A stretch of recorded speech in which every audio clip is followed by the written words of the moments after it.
start. Okay. I think we can start now. Let me give an opening speech very briefly. Good afternoon here in Jakarta time, or a good morning in Africa, also in Canada, Professor Himachalam. Very, very morning, 1 o'clock. And so for everyone here, welcome to the 9th Research Forum Series. So we have done 8 times. Now it's the 9th Research Forum. Thank you very much for all the participants who always support this forum. And for those of you who are participating in this forum for the first time, let me say that this forum is one of the routine activities of the Global Association for Micro, Small, Medium Enterprises and Sustainable Development Goals Research in developing countries. And this forum is the platform of our association for presenting research findings. So for all researchers or scholars or lecturers or professors can use this platform to present or to discuss not only research findings, but also maybe new thoughts on a particular theory or an analytical model or methodology. So you are welcome to use this platform. Also, all universities or research institutes around the world are very welcome to become a member of the association. This 9th forum series, as a forum series before, is hosted by the Center for Industry, SME, and Business Competition Studies, Universitas Trisakti in Jakarta, Indonesia. For today, our research person is Dr. Lukman Raimi, or Lukman Raimi, PhD, from the School of Business and Economics, University Brunei, Darussalam in Brunei, Darussalam. And his topic is innovation, research, commercialization, and sustainable collaboration models. And as I said before, then this forum will be ended with the launch of our new websites. So please, Dr. Lukman Raimi, you can start now. Okay, thank you very much, Prof, for that brief introduction. Once again, I want to welcome all participants to today's discussion, as rightly mentioned, Research Forum Series 9. So I'll be sharing with you a conversation on the topic innovation, research commercialization, and sustainable collaboration model. So once again, I want to thank the convener, that is Professor Toulouse Tambunan, for finding me worthy to be invited to this particular forum to make this presentation. And to all those who are participating from different parts of the world, I want to thank you for finding time to join this conversation. So what are the learning objectives? Basically four. We want to foster common understanding regarding what is innovation and research commercialization. Some of us are researchers, some of us are practitioners, so it's important for the two groups. Also, we want to explain with example what is research impact, our innovation types, our discoveries, our invention, and how do these lead to commercialization is very, very important. And we want to look at the requirements for commercialization of our innovation and research. And more importantly, I want to look at the 4 sustainable collaboration models. If you collaborate with organization, how do you make that collaboration sustainable? So these are the the presentation outlines. Because of time, I want to skip that. So let's go to the introduction. For us as practitioners, researchers, academics, policymakers, to propel sustainable development in our various countries, higher institutions play a very important role. And what is that role? That role is to transition our innovation, our discoveries, our invention, our research impact from our laboratory, and if you like, archive, to the market domain. And that's exactly what commercialization is all about. Your beautiful patent, your beautiful ideas, your beautiful discoveries, if you keep them in the laboratory, that is not commercialization. But when you transition them from the laboratory, from the archives, from the classroom to the market domain, then it becomes commercialization. So our institution has a very important role to play in this particular regards, most especially now that the focus is on producing graduates who are competent, who are self-employed, self-reliant, self-sufficient. That is the focus of higher institution in the contemporary times. Once you produce students who are not wealth creators, who are not self-employed, who are not really contributing meaningfully to the development of their society, then there is a problem. So, having understood the importance of contemporary higher education function, what then is innovation? So there are so many definitions, but because of the time, I want to use the definition by OECD, which defines innovation as simply the implementation of new or significantly improved goods, a service or a process, or a new market method or a new organizational method in business, practice, workplace, or external relation. In other words, whatever we do to change the way we do things now, whatever we do to improve our product, our services, our processes, our marketing strategy, our organizational dynamics, whether it is radical, whether it is incremental, whether it is small, once there's an improvement, then that is innovation. So lecturers do this on a regular basis. Practitioners do this on a regular basis. So because of innovation in different parts of the world, we have been able to improve human civilization by providing new products, new services that is making our life meaningful. You can see this particular graphics. Automobile was innovated in 1886. Imagine a world without automobile. Cell phone came into being in 1983, quite recently. Now we can't do without cell phone. Electricity was actually brought into force in 1873. Microwaves, 1953. All these are output of innovation. So humans must continue to innovate for civilization to actually advance. Then when you innovate and you don't commercialize it, it remains in the laboratory. It remains in the books. It remains, inactive. So that is why the concept of research commercialization is very, very important. According to a number of scholars, when we talk about commercialization, it simply involves moving discoveries made in a research setting to the market. I've been using the word market. It simply means where your idea is going to be commercialized, where it's going to be turned into product, service, business solution that will generate income for you, for your university, and for your country at large. And you can make fortune from your innovation.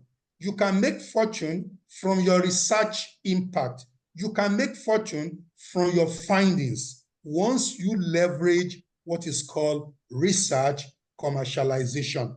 So most universities in the US, MIT, Harvard, Stanford, and even those outside US, the reason why this university are sustainable is because they are commercializing their research output impact, and discoveries. So what are the benefits? Several. Financial gains to you, to your university, and to the ecosystem. Increase funding opportunities. If you make your innovation discovery to get to the public domain, there are organizations who are ready to provide you funds to turn your minimum viable product to products. Enhance reputation and visibility. Real-world impact, career advancement, stimulate innovation ecosystem, and more importantly, contributing to economic growth and development. And this is exactly what China, Japan, and US are enjoying. They don't retain their innovation discoveries in the laboratory or workshop. They take them to the public domain.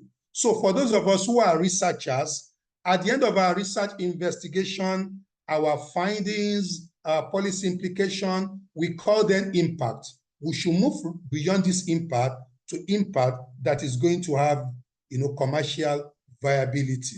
So whenever we write, whenever we publish, we need to look for research impact. And for the purpose of this particular workshop, I've identified 8 possible impacts. You may have academic impact, you may have educational impact, your paper, your research, your innovation may have political impact, it may have environmental impact, economic impact, technological impact, cultural impact, and health impact. By impact, we mean you can solve problems in these particular 8 areas. And when you solve these particular problems, wealth, fortune will follow you and your university. So how do you identify commercialization opportunity in what we do in classroom? Every day, 7 days in a week or 5 days in a week, we teach. From what we teach, there is what we call proof of concept, POC. When you move from your proof of concept, you work with the university ecosystem, you can develop your proof of concept into prototype within weeks. Then with the university support and the support of the ecosystem, that prototype will be, strengthened, improved to become MVP, minimum viable product. And once it becomes minimum viable product, and you work with other ecosystem stakeholders like the industry and government, you can turn that particular MVP into mass-produced products and services. And that is where commercialization comes in. So from days to week to month and to years, you can identify opportunities in what you do from time to time. Let me skip this. These are examples from various parts of the world. Because of time, Google originated from Stanford and is actually the PhD work of Larry Page and Sergey Brin during their PhD. Today, Google has transformed lives. Gatorade, a popular sport drink, originated from University of Florida, where researchers developed that particular formula as a prototype. It was later patented and sold to a pharmaceutical company who commercialized it. Ditto for Velcro, RNA interference technology, and so many technologies in the world, including cryptographic technology, Prozac, and several others. So my argument is that all these universities develop innovation, discoveries. What they did was to get them patented, license them to private organizations, and those private organizations converted them to what? Product and services, and they made fortunes. So I will make this particular slide available. In Africa too, M-Pesa, a mobile money transfer service, is actually the work of Vodafone, UK Department of International Development, and University of Nairobi. It has changed lives not only in Nairobi, but in other parts of Africa. So if you are fortunate to innovate, your research output, your research impact, your discovery, your invention, and what have you, you need to also work on sustainable collaboration model. So for the purpose of researchers on this platform, there are 4 models. But first and foremost, when we talk about sustainable collaboration, it involves enduring partnership, aims at what? Long-term mutually beneficial relationship. We're not just making money in 2024. We want to make money for a very long time. We want to have visibility. We want to have impact. We want to have name. We want to register our presence permanently to the society, to the environment, and of course, to the economy. So all these are very, very important. So there are 4 collaboration models. If Professor Toulouse developed something fantastic in Indonesia, there are 4 ways by which Prof can actually sustain it.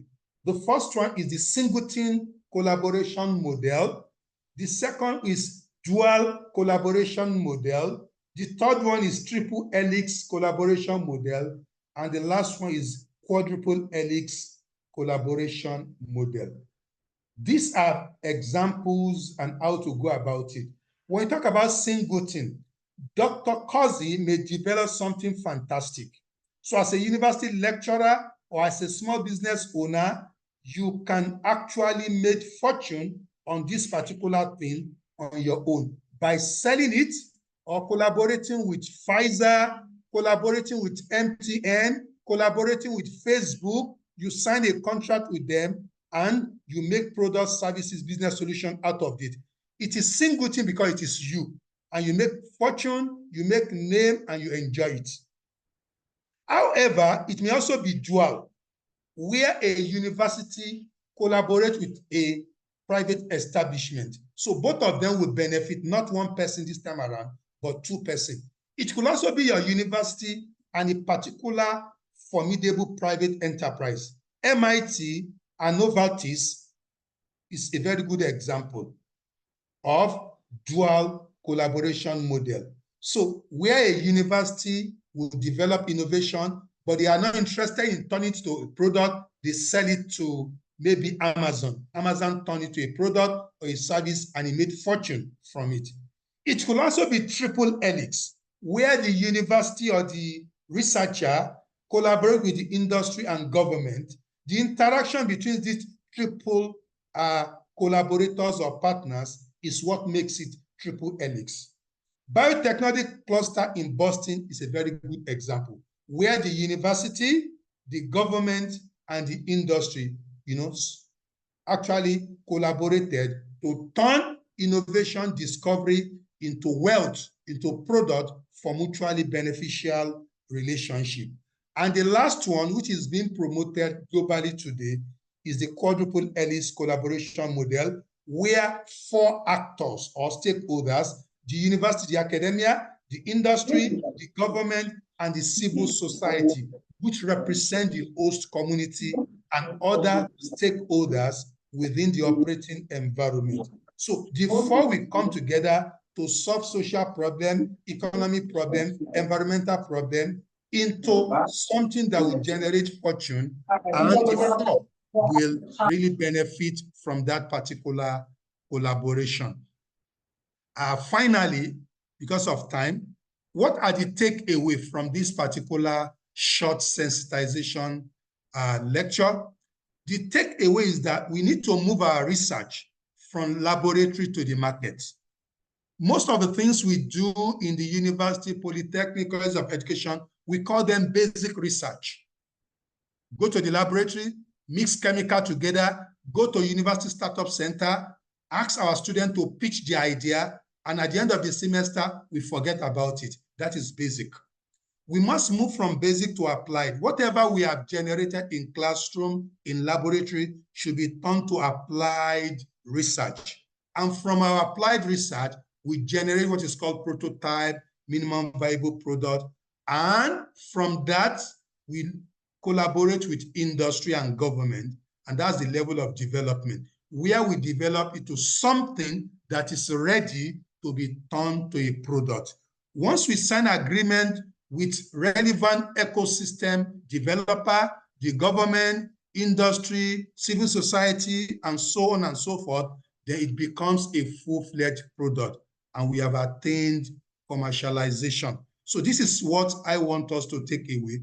Move away from basic, move to applied, from applied to development, and from development to commercialization. In conclusion, let's ensure that our intellectual work as researcher and practitioner, as innovators, are impact-driven. I've shown us 8 types of impact that we can generate with our works. And not only that, we must also ensure that whatever we are doing is sustainable. And not just sustainable, we should embrace what is called sustainable commercialization by leveraging any of the 4 collaboration models. If we do that, then we have deployed strategy. Michael Porter famously said, strategy is all about making choices, trade-offs. It's all about deliberately choosing to be different. So don't be like others. You have to be different, you have to be impactful, and you must ensure that whatever impact you want to make should be sustainable. Thanks for listening. So thank you very much, Dr. Lukman. That was very interesting topic, and also very how you say, current topic, not only in Indonesia but also in many other countries, I suppose, because many universities are very actively in doing research, but they never commercialize what they have been found, what they found from their research. So, Dr. Lukman. Yeah. Before, so we will open question for everyone, but let me start with one question. What the main steps, subsequent steps that universities should take to commercialize successfully their research output? Beautiful. The first step to be taken, because of time, I skipped that particular slide deliberately to give us please time. show the slide. Okay. I'm coming. I removed it, but let me show it to you in the full one.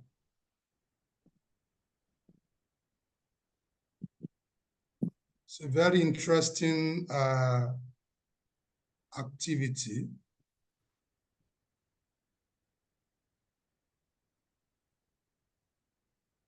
So let me show the full one and what you are expected to do.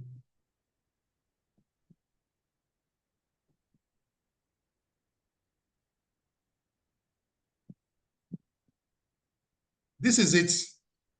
Okay.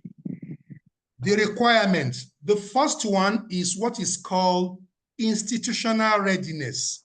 Is your university ready to move from just innovation discovery to commercialization? So you who are the lecturers, are you also ready? So it's called personal and institutional readiness. That's number one. The second one is entrepreneurial university. You must reinvent, try to change your university to entrepreneurial university. It doesn't mean you are teaching entrepreneurship in all faculty. No, that is not what it means. It means in engineering, in sciences, in data sciences, entrepreneurship should be embedded in the sense that when you teach engineering, engineering students should be seeing themselves as what? Engineers, innovators who wants to create job and wealth for the society. The way, you know, Microsoft CEO, the way CEO of Apple, Amazon, the way they develop their prototype into a full-fledged business. Number three is creation of university research ecosystem. This is what is called university ecosystem. Every university must have in place researchers and faculty, research facilities and workshop, laboratory, graduate and under who are ready, then you must have funding, either from government, from foundation, from industry. Then you must set up TTO office called Technology Transfer Office or Office of Research Innovation, and you employ experts who are going to help in patenting, licensing, signing agreements, and so on, because lecturers are not trained to do this. They are not technocrats in this area. You need libraries with correct, up-to-date information resources, ethics committee and compliance office, research, and so on and so forth. Once you have this in place, a lecturer in engineering or sciences with a very good, prototype will just approach the relevant offices and they will help develop this into something that can be commercialized. Wow, yeah. So those are the steps. Thank you very much. Very interesting steps. Then we can see whether, for instance, our university, Trisakti, has all that elements that you have presented. Okay, please, for anyone in this room, Professor Himachalam, you have a question you want to ask, please. Dr. Lukmani, hearty congratulations for your nice presentation. Thank you for the wonderful insights you have given for the commercialization models. Here, I want one thing to get from you. Is it possible to get that much of funding for having a separate entrepreneurial universities? Why? Because it requires a lot of tech-based infrastructure, a lot of funding, a lot of the faculty we are having technical expertise and so on and so forth. And is it possible to almost all the economies which are not that much comfortable in terms of maintaining that kind of technology and infrastructure? Yeah. Do you think it is possible? It is possible, but you need to understand. In our country, with a given level of infrastructure, we can manage and we can have some kind of the comfortable infrastructure. And of course, we are lacking some parts of universities in technology, latest technology in terms of application of artificial intelligence and so on and so forth. But it is not common saying that this can be applied, this can be, have in almost all economies. Sometimes in some low-income group countries cannot afford for all these things. Then what is your suggestion to overcome this kind of technical issues? Okay, my response is very straightforward. In the literature on entrepreneurial university, there are two views. The first one is existing university, what we call the traditional university, can be reinvented into entrepreneurial university. What you need to do is to ensure that all faculty, all departments, they work together. Faculty of Management Sciences, they are very good in financial modeling. They are very good in developing business plan and what have you. Engineers are very good in developing prototype of various things, but they cannot pitch this successfully to funders. So accountants, economists will come to their aid. So you work together. Digital sciences will help solve so many problems that those in management sciences have. You want to prepare accounting. You can develop software that will prepare, 3-year projection plan, balance sheet, and everything. So you can solve problems for the industry. When you look at university as a single entity, a system, a system theory looks at all the organs as part of one system. So that is one approach. The second approach is that when you are setting up a new university, you need to use the model of entrepreneurial university. Let engineers, let them think like business people.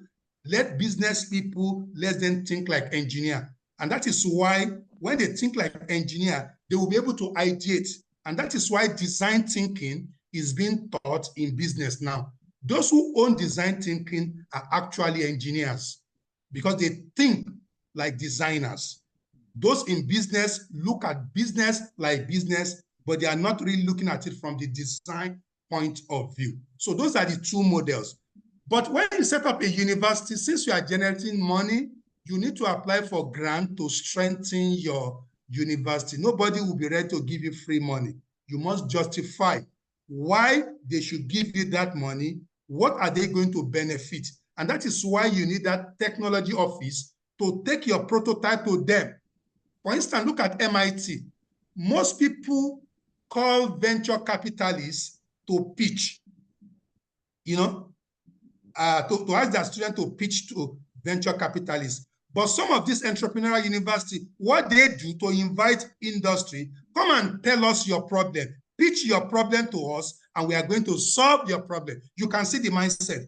We pitch to get money, but MIT and some of these universities ask employers of labor industry, come to our university, bring your problem, come and pitch to us. Our student will look at the problem, solve it to you, and we sign consultancy, by solving your problem for you. So these are the two models that you can find in the literature and also in practice. I hope I've answered your question. Yeah, that's good. That's good. Yeah. But one maybe I can say one classical problem, how to have a good coordination among faculties within a university. That is one classical problem, I think. Dr. Adamu, I see you raise your hand. You have any question? Dr. Adamu? Yes, Professor Toulouse, good morning, or I can say good afternoon. Yeah. We are morning here in Nigeria. Okay. Please. First of all, I want to take our apology, we Africans, because the time is too early. There is no participant from Africa. I hope you can take this as our normal problem. Sorry, please. Secondly, I want to thank our brother, Professor Dr. Lukman Remy. Really, we benefited from his presentation, more especially these four models he mentioned, right from number one, basic, to that commercialization. Really, in our universities, more especially here in Africa, we have emerging universities that have more ambition in attracting more people from outside, and they are ready to develop their institutions and the student and as well as staffs. Really, we need to adopt these kind of models in order to help our scholars, help our students, and build our institutions. So by organizing similar of these presentations, I believe the participant may benefit and take some knowledge to go and build their own faculties and then make them beneficial after they catch something from us.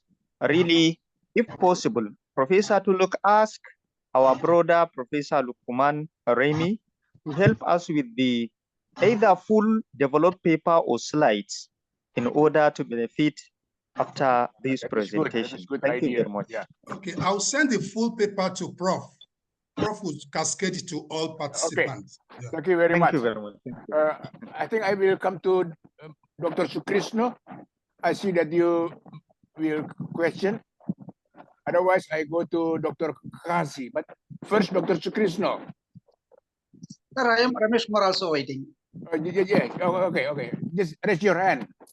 Okay. No, Sukrisno. I go to Dr. Kasi. Please.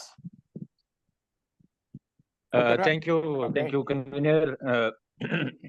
Very good presentation by Sir Lukman. I really appreciate Ramesh, the. I am not seeing you. I am not seeing you. Please, Dr. Kasi first. Yeah, Kasi. Thank you. My question is that as it has been discussed that commercialization is very important, and again it is very important because innovation in the theories that has no effect on the society, on the social effect. So as our speaker, they have given the steps, institutional readiness, for example.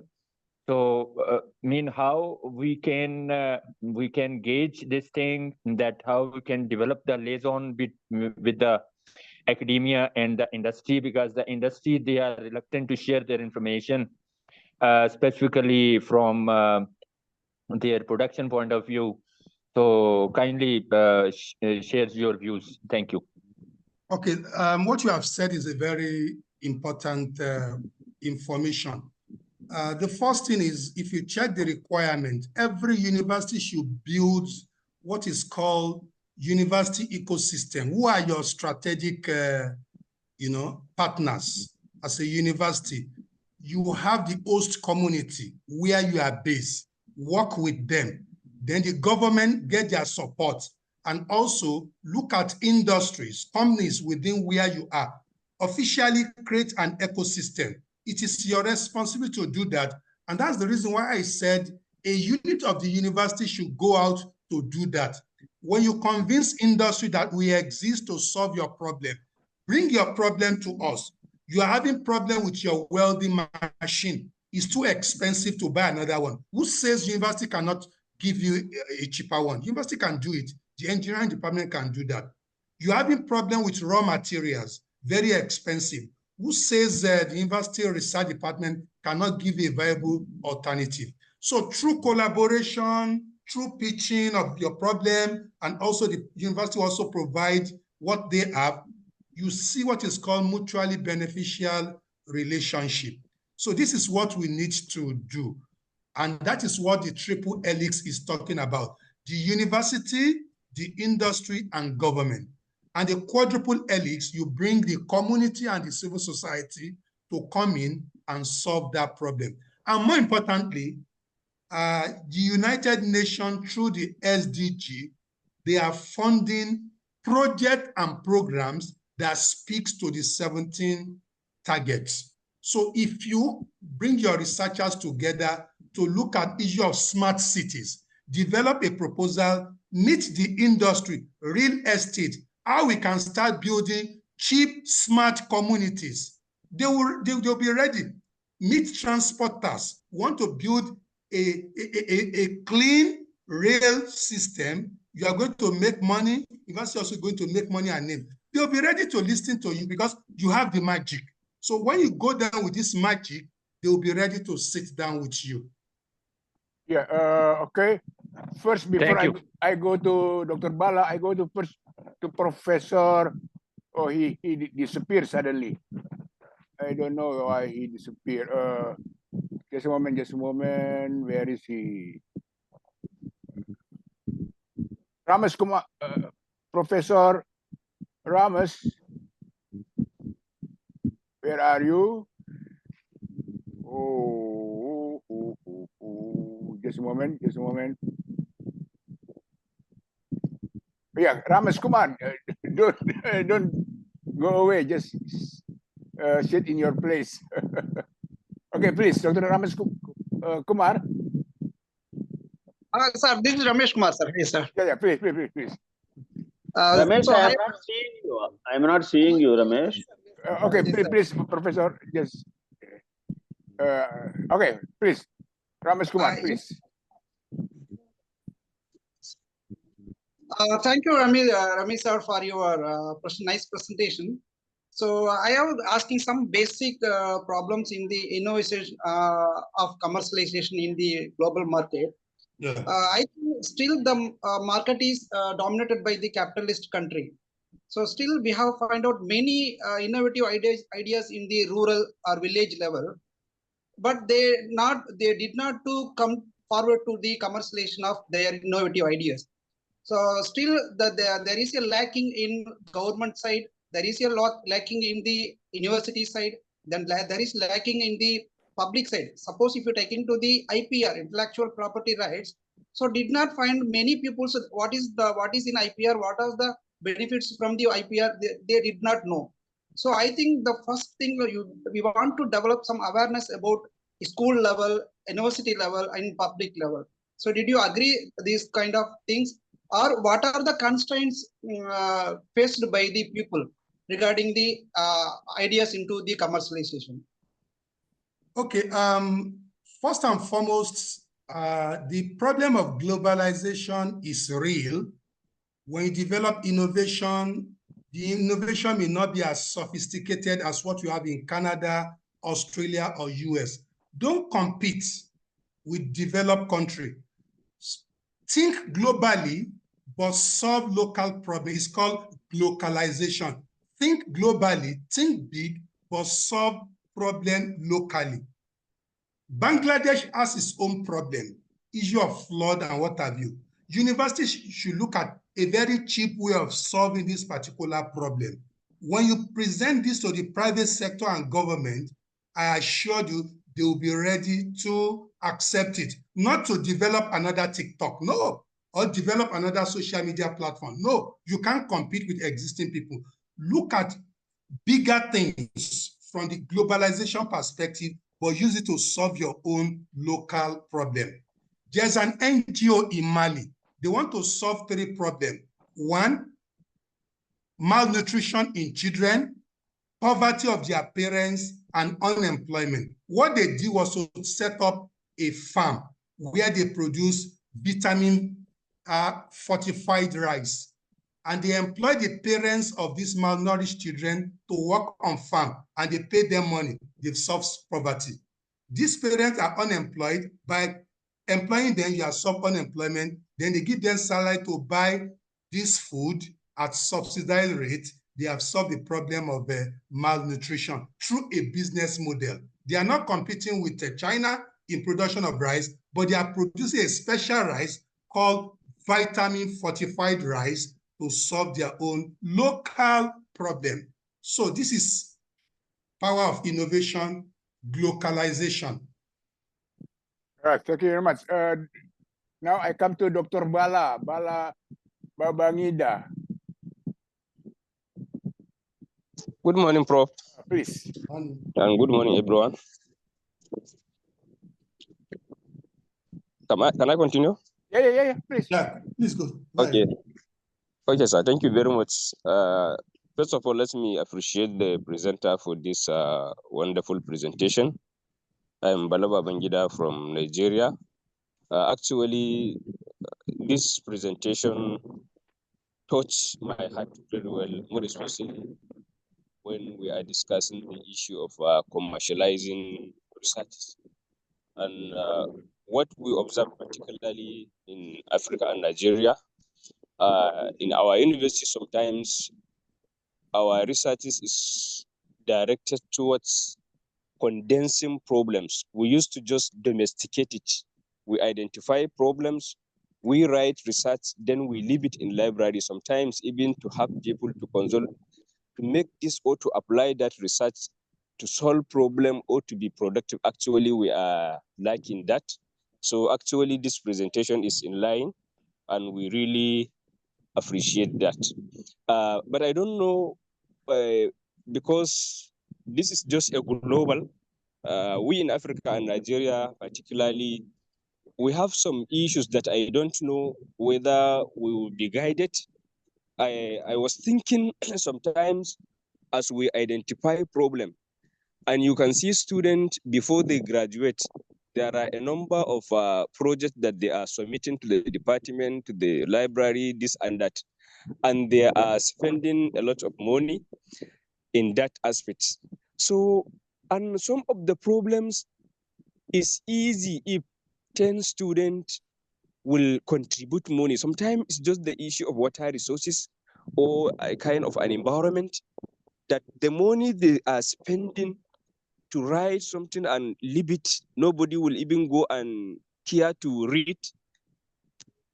Instead, I think as this is the issue of commercialization, or let us just be thinking toward, let it be practical. If there is a way, they can maybe 10 students will be gathered on a particular project instead of maybe an individual project. If one problem will be identified and to get 20 students, sometimes it will be a kind of teaching some students that are not privileged to attend classes, or rather there are a place that needs a kind of tree plantation. That so in that aspect, instead of maybe saying so place they are facing with environmental hazard, this and that, instead of maybe to ask some students to plant trees to do this. I don't know whether this one will also be in line with what Prof presented with regard to commercialization. So actually, we appreciate the effort of Prof, and we really thank him very well. And of course, it's an every one of us that participated. Thank you very much. Yeah, what you have said is a very good problem identification, and you have also provided fantastic solution. But I just want to add, for those in engineering, sciences, don't allow students to write a single project. Let them do group-based project. That's number one. Then whenever they are submitting proposal, it should be problem-based. What are the problems identified in the community and the society, and they should base their project on that. Then when it is being defended, let their lecturers sit down, then invite practitioners. If they are engineers, invite those in civil engineering profession. If it is on real estate, invite those in the Association of Builder and Real Estate. The reason for that is that at the end of the presentation, they will see novelty that the institution and those associations can sign MOU for turning them into product or services. If you don't invite people from professional association, the idea will end up in the archive. Okay, very, very interesting discussion. We still have 5 minutes before the launch of the website, exactly 1 o'clock, because we should finish 1:30 at the latest. Anybody has questions? If not, okay. Dr. Lukman, Raimi, Yeah. thank you very much for your presentation. And I will wait your material, your presentation, so I can share to all the members in this association. Okay. And also for other participants, especially those who have. Oh, just a moment. One left. I give still. Dr. Abdul, you just Yes, raise sir. your hand. Okay. 5 minutes, less than 5 minutes. Questions. Okay. Please. Okay. It will Thank be the you. last question. Thank you. Thank you, Prof. It is 8 minutes to 7 in Nigeria. I want to appreciate the organizer of this spectacular exposition training event. I also want to appreciate the presenter, our own Dr. Raimi. He's a professor. We have always benefited from him, so we are not disappointed. I want to thank everybody that attended too. My question is, I've listened to the lecture diligently, and I've also taken notes. And I want to say that learning has taken place. But I would like Prof to advise. What would be your advice in an environment such as Africa, where there is no political will from the leadership, even from the university, supporting the commercialization process? How can we deal with such a difficult stakeholder engagement with pluralistic interests? Thank you, sir. Very simple. Where the university is not interested in setting up what we call university ecosystem to benefit, formally from commercialization, then you uphold what is called singleton syndrome. Do it alone. Send proposal to organizations, private body for mutually beneficial relationship. We have seen so many professors who are extremely wealthy in US, even in Africa, by virtue of their publication, their invention, but the university is still very poor. Why? Because they refuse to follow, terms and agreement given to them by the professors. So singleton syndrome will be the solution. I hope I've answered your question. Do it alone. Yes, when sir, they see you succeeding, they will follow you. A friend of mine, when he was doing his PhD in US, he said the professor that supervises him is highly respected by the university because the grant that the professor is sitting on is more than all the grant that the university has. So the university is benefiting from its own grants. So they worship him. So that's the type of things university should be doing. Accord lecturers respect, and they will bring grants, funds to the university. Thank you. Okay, I think we should finish now because now the time for the launch of our website. So I give the floor for Dr. Abdul Jamal. Please take the charge. Yes, sir. Respected esteemed members, very good morning to 100% here. First of all, I'm grateful to get for this opportunity given to me to assist a new website launch. At this moment, I thank Professor Toulouse Tambulam sir as well as Professor Himachalan Dasara sir for this opportunity and believing me in that. We have launched a new website called MSME.-SDG-globalassociation.com. Now, I have prepared one PowerPoint presentation for that. Can I share it, sir? Yeah, of course. That should be shared. Is it visible, sir, my PPT? Yeah. Yes. Yes.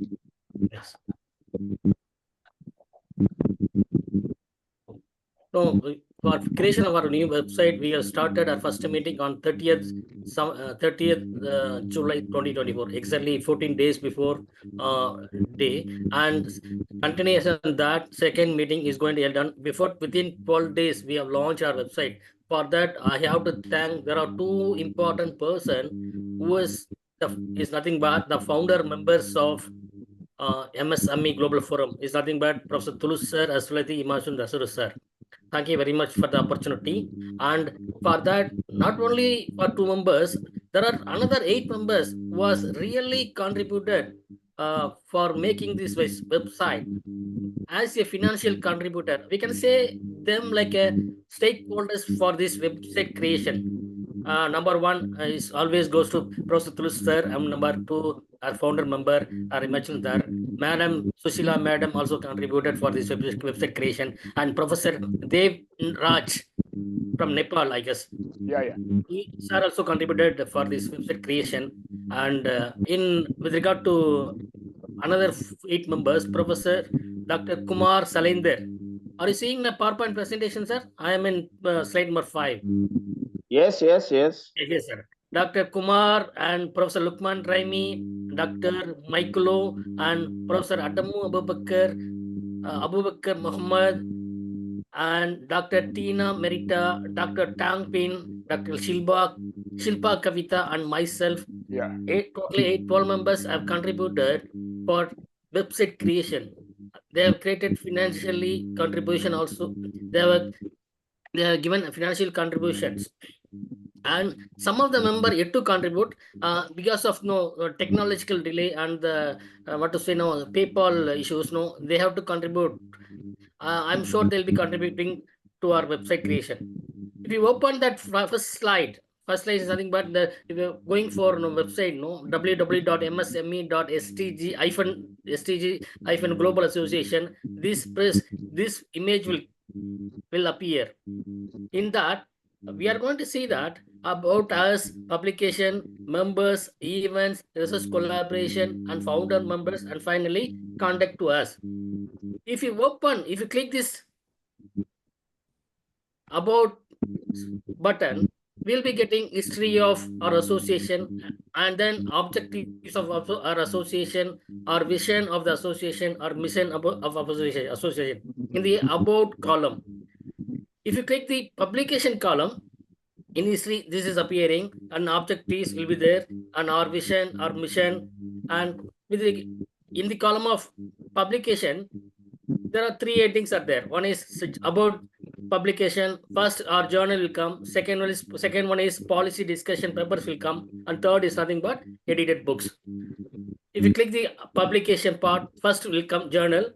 Another one is policy discussion papers series, and then edited book. If you click the third column, is called members directory. If you click that, we'll be seeing that no country-wise members list will be displayed here. And then what are the events we have conducted? If you click that events column, there will be three subheadings like international seminar, research forum series, and PhD forum series. If you click that international seminar, we will be getting our international seminars series. What are the seminars we have conducted? That will be displayed here. And events, sorry, research forums. How many research forums we conducted? We can see this in the event in this slide. And with regard to research collaboration, if you click that research collaboration, this PDF will be appearing.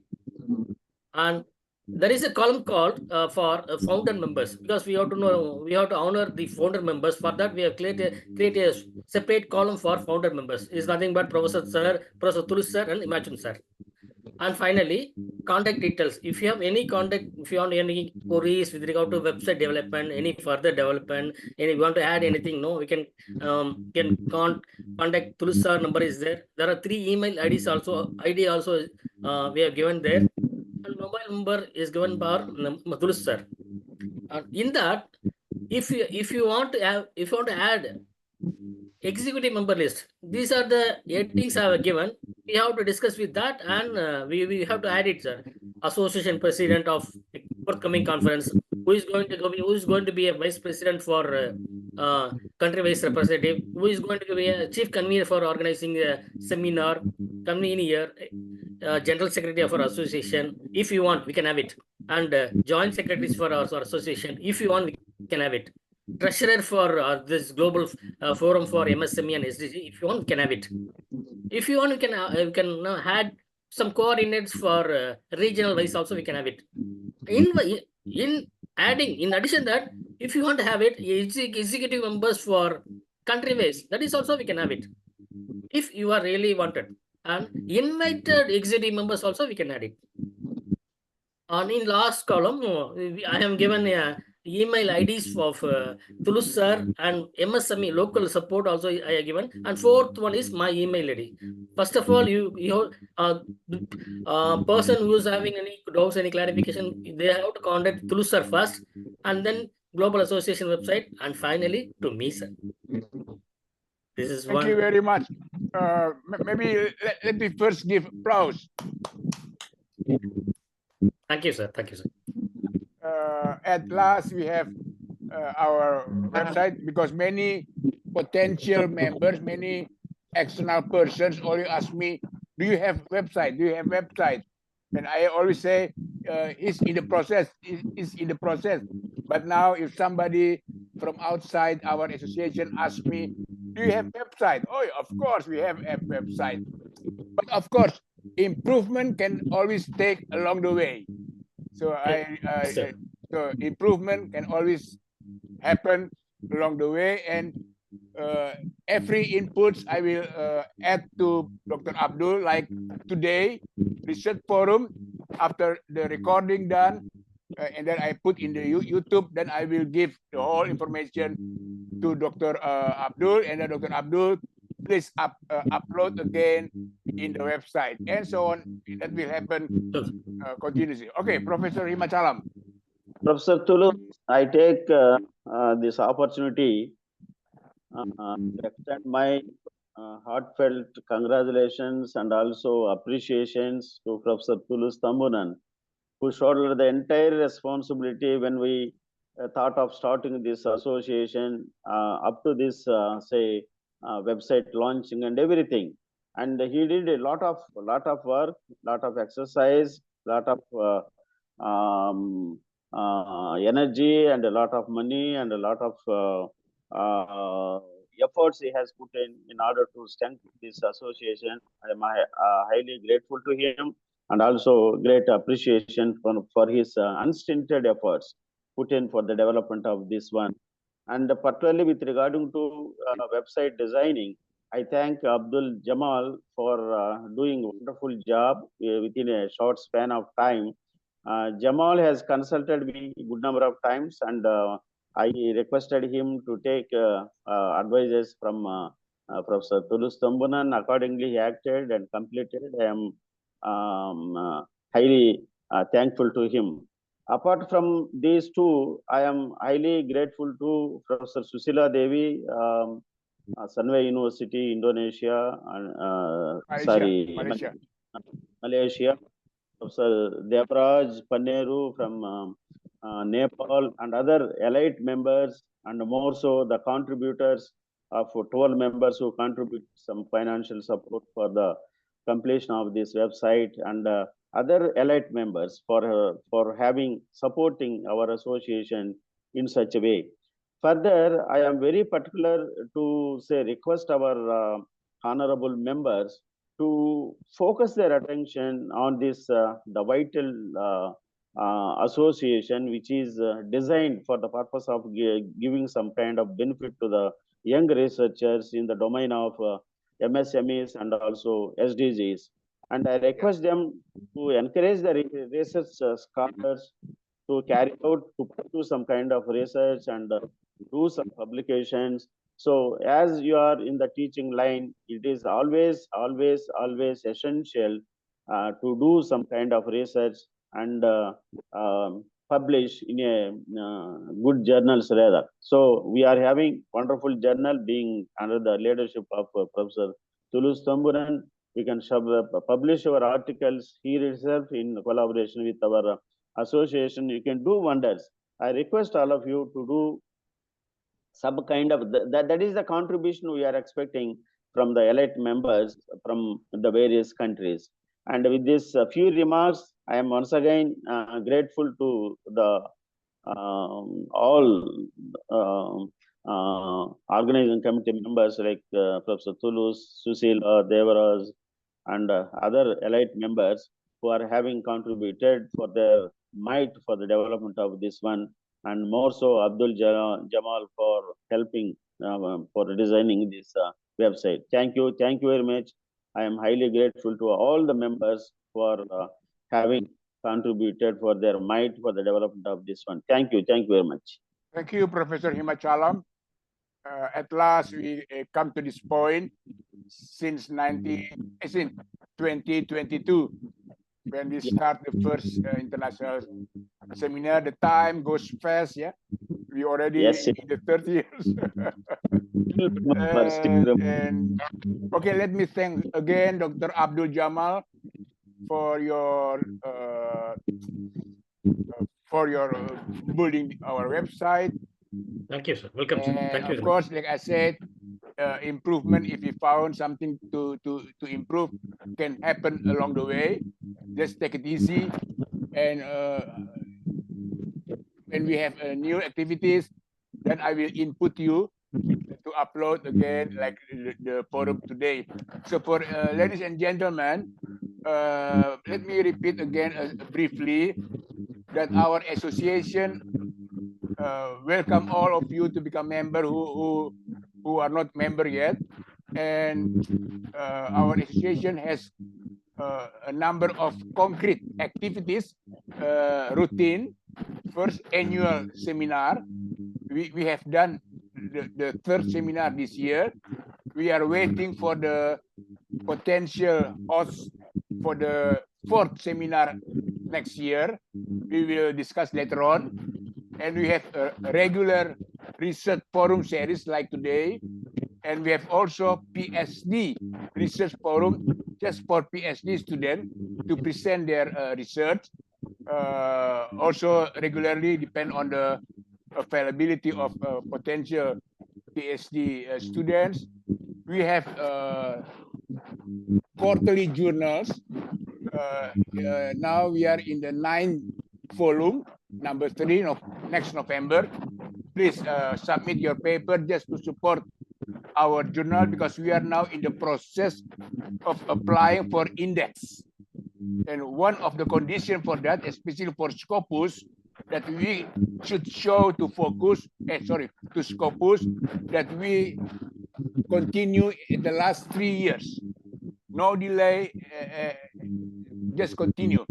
That is one of the conditions to get a Scopus index. And also we have policy discussion papers. that will be uploaded in the website, and many people hit.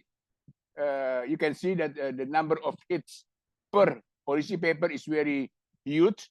So it means that many outsiders read that papers. And we have also edited books. Now we are already done twice.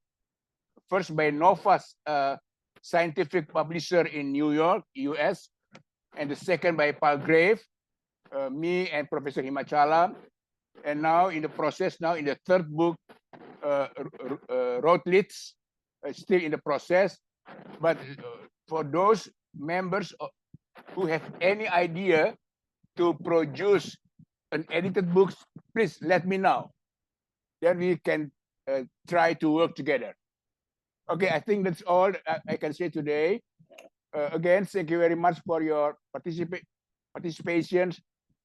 I'm very happy today for the Dr. Lukman and also for the website. So, okay, let me close. And the only thing I can say to you, I wish you a happy weekend. And keep healthy, keep safety, and keep joining the live. Okay, I close the meeting. See you then in the next 10 Research Forum series.